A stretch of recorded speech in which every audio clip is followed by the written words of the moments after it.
శ్రీరామచంద్రాయ నమః. శ్రీ సీతారామాభ్యాం నమః. శ్రీమద్ వాల్మీకి రామాయణము అరణ్యకాండము 60వ సర్గము. విరహవేదనకు లోనైన శ్రీరాముడు సీతాదేవి కొరకై అన్ని ప్రదేశముల యందును వెదకుచు మిగుల పరితపించుట. ఆశ్రమమునకు వచ్చుచున్నప్పుడు శ్రీరాముని యొక్క ఎడమ కన్ను మిగుల అదరెను. ఆయన కాళ్ళు తడబడెను, శరీరము కంపింపసాగెను. అశుభసూచకములైన అపశకునములు వరుసగా ఎదురగుట చూచి ఇంతకును సీత క్షేమముగా ఉండియుండునా అని శ్రీరాముడు తనలో తాను పదే పదే అనుకొనసాగెను. సీతను చూడవలెననిడి తహతహతో ఆయన త్వరగా అడుగులు వేసి ఆశ్రమమునకు చేరెను. అచట ఆమె కనపడకపోవుటచే ఆయన మనస్సు ఉద్వేగమునకు లోనయ్యెను. అంతటా రఘురాముడు త్వరగా పెద్ద పెద్ద అంగలు వేయిచు చేతులను అటునిటు ఊపుచూ ఆ పన్నశాల చుట్టూను ఆయా ప్రదేశములలో బాగుగా వెదకెను.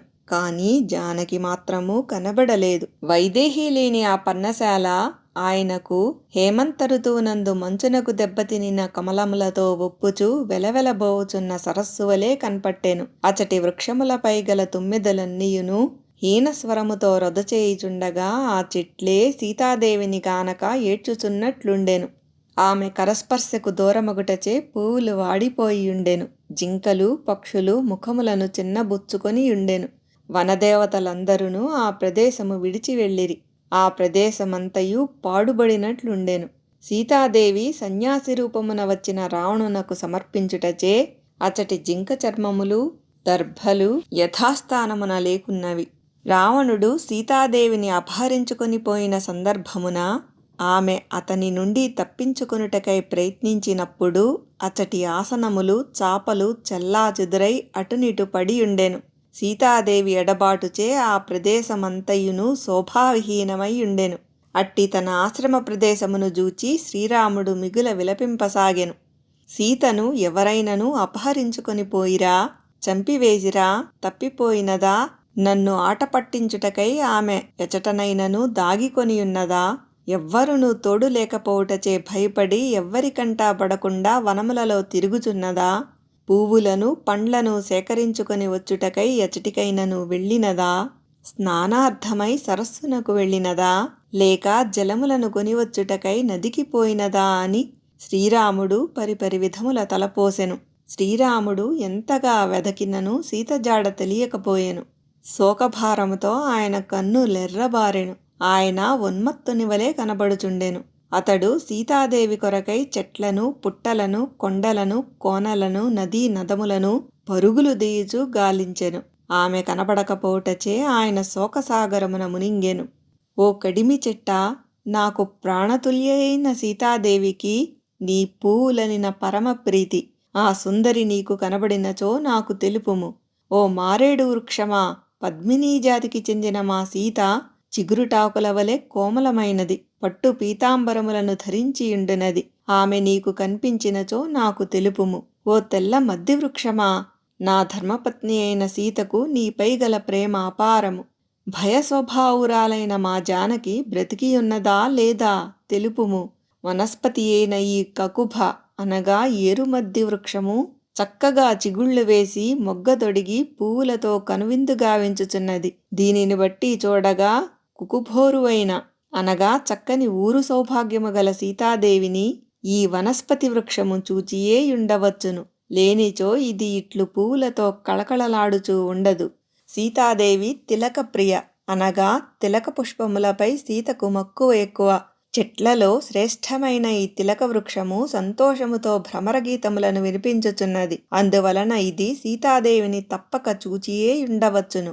ఓ అశోక వృక్షమా, నీవు ఎల్లర శోకములను తొలగించుచు వారికి సంతోషమును కూర్చుచుండుదానవు. భార్య యొక్క ఎడబాటుచే మిగుల పరితపించుచున్న నాకు వెంటనే సీతాదేవి జాడను తెలిపి నన్ను శోకరహితునిగా చేయుము. ఓ తాళవృక్షమా, పండిన తాళఫలముల వలె చక్కని స్తన సౌభాగ్యము గల సీతాదేవిని నీవు చూచియున్నచో నాపై కనికరము ఉంచి ఆ సుందరి సమాచారమును తెలుపుము. ఓ నేరేడు వృక్షమా, నాకు ప్రీతిని గూర్చెడి సీతాదేవి నేరేడు పండ్ల వలె నిగనిగలాడు తనుశోభలు గలది. ఆమె నీకు కనబడియున్నచో నీవు ఎరిగిన మేరకు ఆమె సమాచారమును గూర్చి ఏమాత్రము దాచక నాకు తెలుపుము. ఓ గన్నేరు వృక్షమా, పరమ పతివ్రత అయిన నా భార్యకు నీవనిన పరమ ప్రీతి. నీవు నేడు చక్కని పూల శోభలతో విలసిల్లుచున్నావు. ఒకవేళ ఆమె నీకు కనబడినదా ఏమి? అయినచో నాకు ఆమె జాడను తెలిపి పుణ్యము గట్టుకొనుము.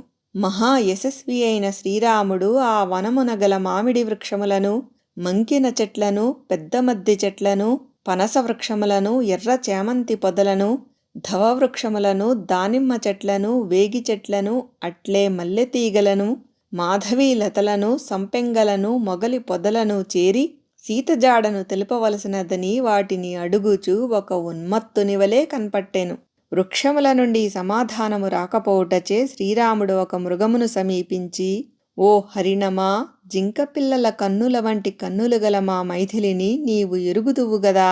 లేళ్లవలే అందమైన చూపులతో ఒప్పెడి ఆ కాంత ఆడులేళ్ల మధ్య ఉండియుండును. ఓ గజేంద్రమా, ఏనుగుతొండము ఆకారములో చక్కని ఊరు సౌందర్యము గల సీతాదేవిని నీవు గుర్తింతువు గదా. ఆమె నీకు కనబడియున్నచో నాకు తెలుపుము. ఓ పెద్ద పులి, నీవు భయపడవలసిన పనిలేదు. నేను నిన్నేమియూ చేయను, నన్ను నమ్ముము. చంద్రుని వలె ఆహ్లాదకరమైన ముఖము గలదియు నా ధర్మపత్నియు అయిన సీత నీకు కనబడియున్నచో నాకు తెలుపుము. కమలముల వంటి కన్నులు గల నా ప్రియురాలా, నన్ను జూచి నీవు దూరముగా ఎందులకు పరుగిడుచున్నావు? నేను నిన్ను చూచితిని సుమా. నీవు చెట్ల మాటున దాగికొనుచు నాతో మాట్లాడవేమి? ఓ సుందరీ, ఆగుమాగుము. నాపై నీకు కనికరమే లేదా? నీవు ఎవ్వరినీ పరిహసించడి స్వభావము గలదానవేగావు, ఇక నన్నేల ఉపేక్షించుచున్నావు? ఓ శుభాంగి, నీవు పరిగెత్తుచున్నను. నీవు ధరించిన పట్టు పీతాంబరమును బట్టి నిన్ను నేను గుర్తించి తినిలెమ్ము.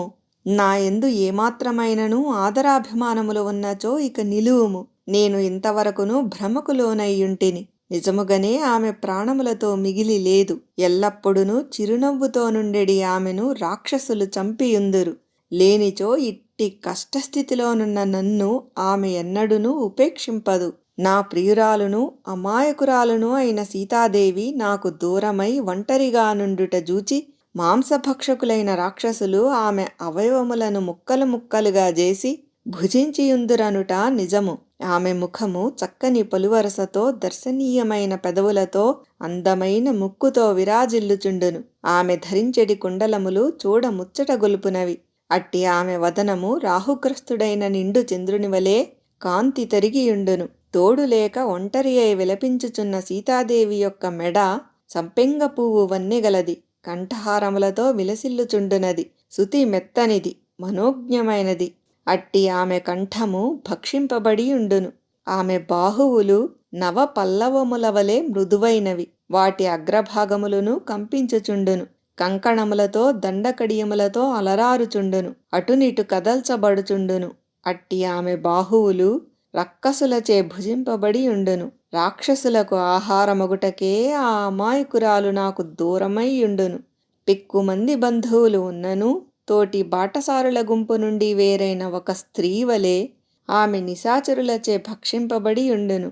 అయ్యో మహాబాహుడవైన ఓ లక్ష్మణా, నా ప్రేమ పెన్నిధి అయిన సీతను నీవు ఎచ్చటైనను చూచితివా? శుభస్వరూపరాలవైన ఓ ప్రియురాలా సీత, ఎచ్చటికి వెళ్ళితివి, ఎక్కడ నుంటివి అని శ్రీరాముడు మాటి మాటికి విలపించుచు వనములలో పరుగిడుచుండెను. అతడు మిక్కిలి శోకమున మునింగియుండుట వలన ఎదుట సీత లేకున్నను ఆమె తన సమ్ముఖమున నిలిచియున్నట్లే భ్రమకు లోనగుచుండెను. మరి ఒకప్పుడు ఉపమాన వస్తువులైన లతాదికములను జూచి తత్సాదృశ్య ప్రభావమున సీతాభ్రాంతికి గురియగుచుండెను. వేరొకప్పుడు తన కాంతను అన్వేషించుటలో తత్పరుడై ఉన్మత్తునివలే తిరుగుచుండెను.